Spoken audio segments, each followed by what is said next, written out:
اور کوئی دوست جی تمہاری بات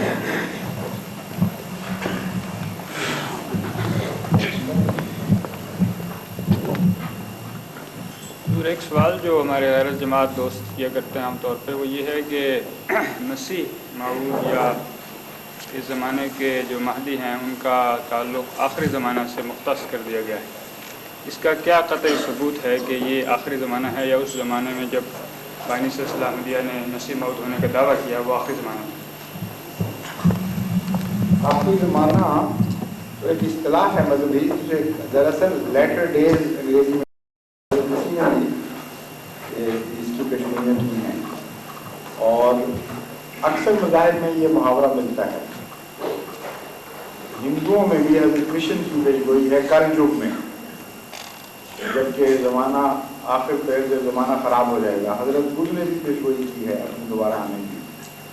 تو آخری زمانہ تو مراد یہ ہے لیٹر ڈیز یعنی آخر بعد میں کسی وقت. اور قرآن کریم نے بھی یہی لفظ استعمال فرمایا ہے وَآخَرِينَ مِنْهُمْ لَمَّا يَلْحَقُوا بِهِمْ کہ حضرت صلی اللہ علیہ وآلہ وسلم کی بعثت ثانویہ ان آخرین میں وہ جن کا صحابہ سے زمانے میں الحاق نہیں ہے. وہ الگ زمانے کے لوگ ہیں یا الگ ہیں. تو آخری کا لفظ ایک بعد کے زمانے کے متعلق آتا ہے جو مبہم سا ایک تصور ہے. اس زمانے کو پہچاننا ہو تو اس زمانے کی علامتیں پہچاننی چاہیے. اگر وہ علامتیں ظاہر ہو جائیں گی تو زمانہ پہچانا جانا چاہیے. اس لیے اگلا سوال ضروری ہے اس کے بعد کہ اس زمانے کی علامتیں کیا ظاہر کی گئیں. حضرت صلی اللہ علیہ وآلہ وسلم نے اس مضمون کو بڑی تفصیل سے کھول کر بیان فرمایا کہ جب بھی مسیح نے یا مہدی نے آنا ہے اس سے پہلے امت محمدیہ پر کیا حالات گزر رہے ہیں. ایک وہ جو حدیث میں نے پڑھ کے سنائی آپ نے پوچھا تھا جس کا میری سوال خوکر صاحب نے وہ بھی ایک نشانی ہے کہ امت فرقہ فرقہ بٹ چکی ہوگی. اور بہت سی تفصیل سے علامتیں ہیں رسول اکرم صلی اللہ علیہ وسلم نے خود بیان فرمائی جن میں مثال کے طور پر دجال کا ظہور, دجال کی علامتیں, اس کی پہچاننے کا طریقہ, اس کی سواری کی نشانیاں, اس زمانے میں کیا کیا ایجادات ہو رہی ہوں گی, انسان کتنے ترقی کر چکا ہوگا, اس کے تمدنی حالات کیا ہوں گے, عورتیں کیا کر رہی ہوں گی, مردوں سے برابری کی کوشش ہو رہی ہوگی, ان کے فیشن کیا ہوں گے, اور معاشی اور تمدنی حالات کیا ہو چکے ہوں گے. نہایت تفصیل سے زمانے کے ہر پہلو کا نقشہ حضرت صلی اللہ علیہ وسلم نے خود کھینچا ہوا. اور جہاں تک امت محمدیہ کی دینی حالت کا تعلق ہے وہ نقشہ بھی کھینچا ہوا ہے. اس لیے ایک آدمی اگر سچی جستجو رکھتا ہے اس کو چاہیے کہ وہ دیکھے کہ وہ تصویریں جو کھینچی ہوئی تھیں وہ پوری بات نہیں ہے.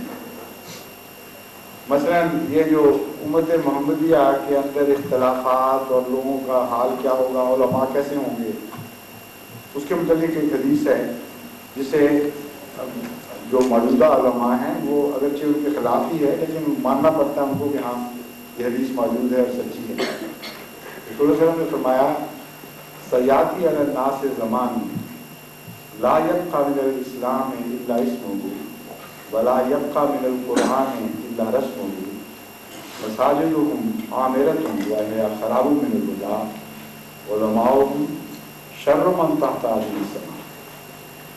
کہ ایک ایسا قسم زمانہ آنے والا ہے کہ اسلام صرف نام کا باقی رہ جائے گا اور قرآن کریم صرف لکھنے کے لیے ہوگا.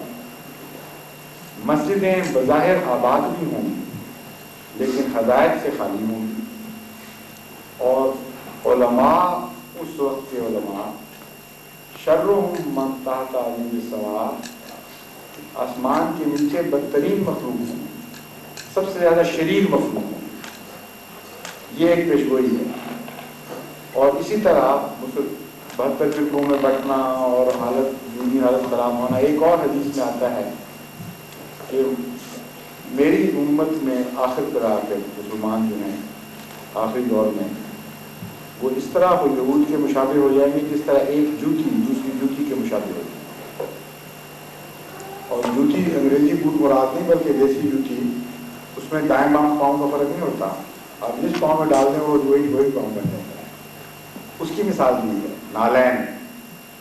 تو فرمایا یہاں تک کہ اگر موسوی امت میں کسی نے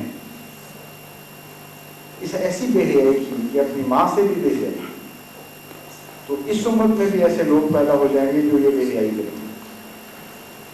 اور اس بات کو دیکھنے کے لیے اخبارات کو اٹھا کر دیکھ لیں کہ آیا یہ علامتیں پوری ہوئی ہیں کہ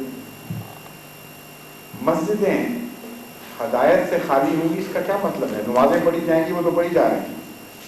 ہدایت سے خالی ہوں گی کا مطلب ہے کہ ایک فساد کا ذریعہ بنے گی، ایک دوسرے کے خلاف فتوے ہوں گے، قتل کے، غارت کے، سیاست کے اکھاڑا بن جائیں گی، نفسانی خواہشات کو آگے کرنے کے لیے ذریعہ بن جائیں گی. وہاں لڑائیاں ہوں گی، پولیس بوٹ لے کے اندر داخل ہوگی، مار کٹائی کرے گی. ہدایت سے خالی ہونے کا یہی مطلب ہے. وہ سارا نقشہ ابھی پورا ہوا ہے کہ نہیں؟ اس لیے اگر کوئی دیانتداری سے آخری زمانے کو پہچاننا چاہے تو کوئی مشکل کام ہی نہیں. یہ تو جس طرح نقوش دیوار پر لکھے جائیں اس طرح وہ لکھے ہوئے نقوش ہیں ہمارے سامنے، اور زمانے کا چہرہ دیکھ کر آپ ان نقوش سے ملا کے دیکھ لیں. پھر حضرت رسول کریم صلی اللہ علیہ